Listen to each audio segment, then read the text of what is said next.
საქართველოს ხელისუფლებამ ფულის კეთების მიზნით დაგეგმა ორი არაბული ქალაქის მშენებლობა საქართველოში, რაც საბოლოოდ დაასრულებს საქართველოს როგორც ქართულ სახელმწიფოს. საბოლოოდ დაასრულებს ჩვენთან დემოგრაფიულ საკითხს, ქართველების აზიანოთ და რა თქმა უნდა სარწმუნოებრივ საკითხსაც კი. ამიტომ 7 დეკემბერს 16 საათზე ეროვნულ კონსერვატიული ძალების მიერ იგეგმება საპროტესტო სრულიად მშვიდობიანი აქცია რუსთაველზე.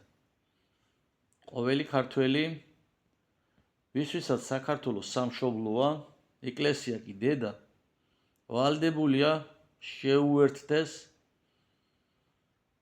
ამ ერთობას.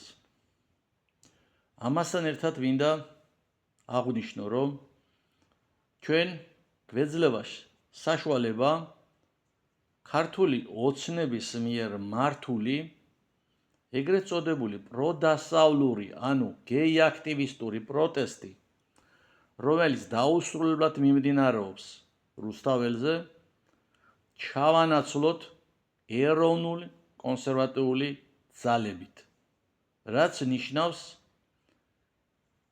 ბოლო 20 წლიანი დანაშაულებრივი სისტემის დასასრულის დასაწყისს.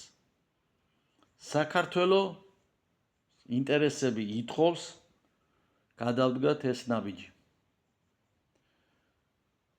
ღმერთმა მიმადლოს ქართველ ერს სახელმწიფოებრივი აზროვნების უნარი, ღმერთმა შეაყვაროს ქართველს საქართველო.